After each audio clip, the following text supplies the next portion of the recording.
Senator Tom Cotton is from the state of Arkansas. He joins me this morning. Good morning, Senator. Welcome. Good morning, Hugh. It's good to be back on with you. I have a lot to ask you. I want to begin, though, with the most important question. You're on judiciary, so you may know this, you may not.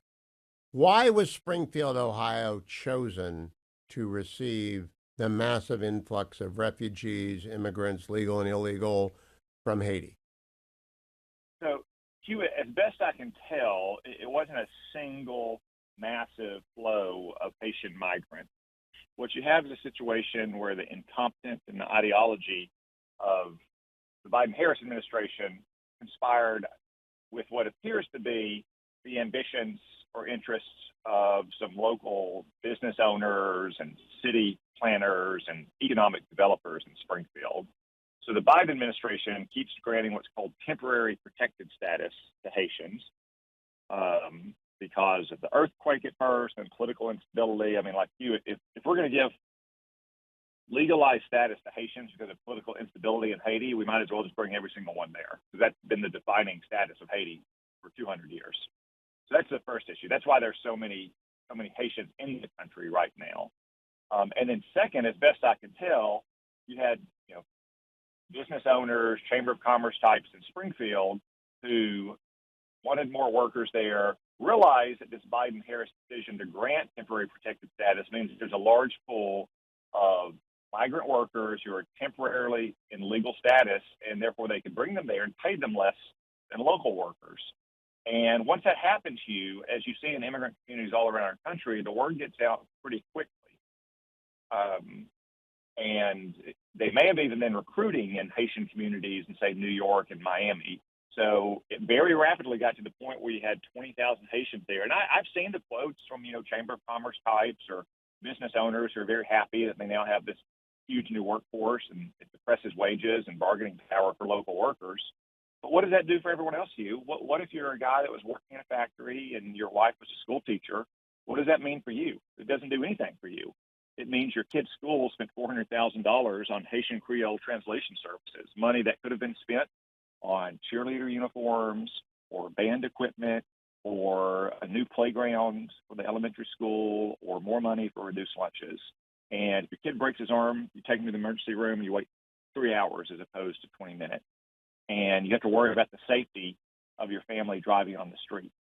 So I think it's a combination of both the ideology of the Biden-Harris administration and some local interest in Springfield who have a lot of influence, not aligned with the general interest of Springfield's citizens. The liberal writer James Fallows, probably 20 years ago, wrote a very important essay, at least to me, on how immigration pathways develop and evolve so that the first immigrant plants a flag, legal or illegal, doesn't matter. Their family members come, the family members of the family members come, the friends come. And so you end up, for example, with every supermarket in a major Texas city, I don't want to say Dallas, because I think it was Dallas, might have been Houston, being cleaned by a particular ethnicity because of that chain effect.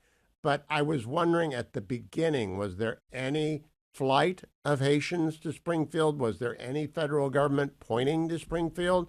Because word of mouth is word of mouth, but 20,000 is a lot of people. Yeah, Hugh, it's possible. I don't think that there's been adequate transparency from the Department of Homeland Security about that. It is entirely possible. I just don't know one way or the other. All right, that's fine. I do Bernie think there was Moreno a concerted asked effort me by certain locals to do so. Bernie Moreno asked me yesterday, Hugh, it's the size of Warren. And I said, yes, that's my hometown. And Bernie goes there a lot when he's campaigning.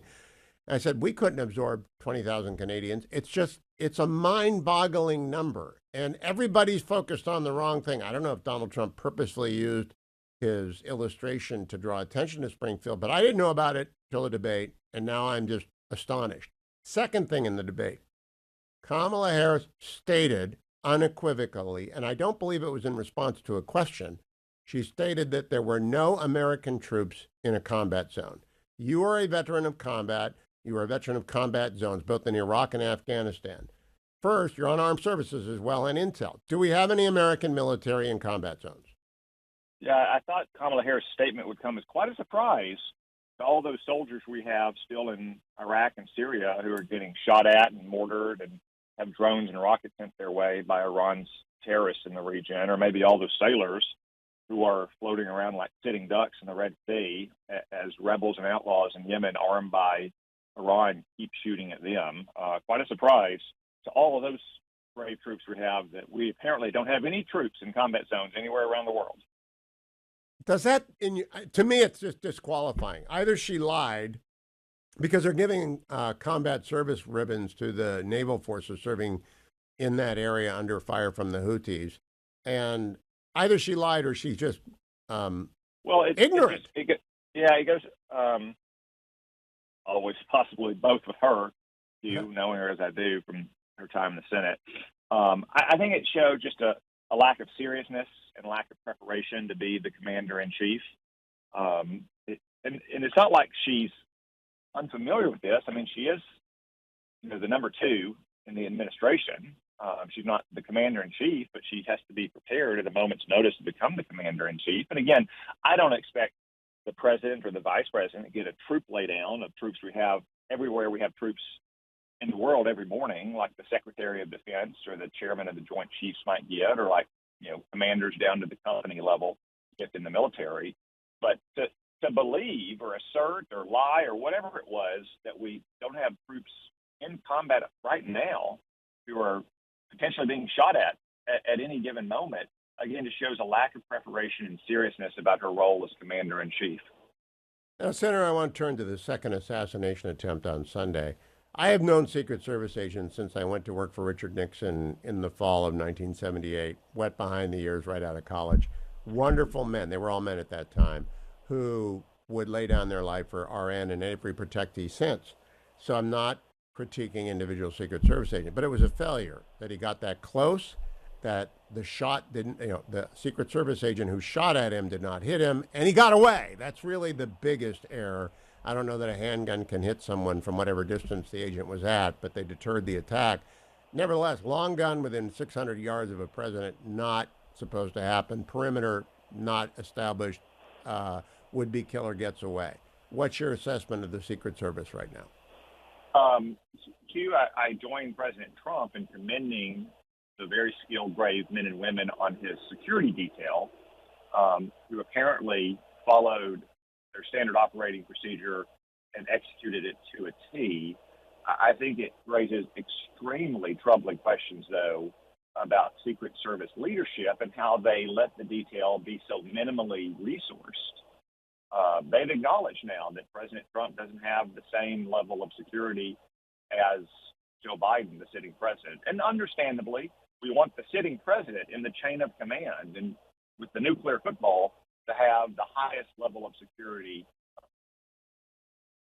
I mean, given that Donald Trump just dodged an assassin's bullet 2 months ago by a fraction of an inch, don't we think Secret Service should have upped the level of resources on his detail, maybe had it match Joe Biden's detail? And why didn't Joe Biden direct that to happen? And why isn't he directing it now? He's saying that Congress needs to spend more money on the Secret Service. I mean, maybe Joe Biden should decide that he doesn't have to spend the next 6 weekends at his beach home in Rehoboth or even at his home in Wilmington. You know what most Americans will do for the next 6 weekends? They will stay at their own home and watch college football and NFL and playoff baseball. Would it really be such a burden on Joe Biden to say, I'm going to stay at the White House or maybe go to Camp David to secure enclaves and enjoy playoff baseball and weekend football for 6 weeks? All the stress that it takes off my detail, I'm going to surge Donald Trump's detail. That's a smart idea. And he could watch Ohio State, the Browns, and the Guardians, and they're all winning, and they're on every weekend. So, Senator, I want to close by asking you about the Overton window and appointees. The Steelers fans, God love them, we need them to vote for Donald Trump. They won't understand the Overton window, but I made the argument this morning in opening the show and on X that a presidential election is not just about the president and the vice president. They bring 3,000 people with them. And I believe the Overton window for appointees has shifted radically to the left. And I just cannot imagine that 3,000 people Kamala Harris would bring with them, only a handful of which go through the Senate, which is going to be, I hope, in Republicans' hands. How dramatic difference will there be between Team Biden and Team Harris if they assemble 3,000 people to get the political appointee jobs? Well, I think it'll be pretty significantly different. Just look at the worlds in which Kamala Harris has marinated. I mean, she spent her first years of her life in the San Francisco Bay Area. Then she spent her teenage years in Montreal. And then she returned to the Bay Area for 20 years, where she was associating with Willie Brown and Nancy Pelosi and Gavin Newsom. This is one reason why she's always been so politically maladroit. It's not just that she grew up in a one-party state, but she grew up in a far-left ideological brew in the San Francisco Bay Area. That's why she's a San Francisco liberal. And she's not flip-flopping right now, Hugh. She's not moderating her position. She's lying. Like, she believes everything that she stood for when she was a senator, a most liberal senator, and when she was a soft-on-crime attorney general, or when she ran for president in her own right in 2020, as opposed to having the nomination gifted to her this year. So that's what you're going to get from her as president, and that's the kind of people you would get from her in the administration as well. So if you think Joe Biden has appointed a bunch of liberal ideologues, you ain't seen nothing yet should Kamala Harris win. Amen. Thank you, Senator Tom Cotton. I appreciate the time. Be well today.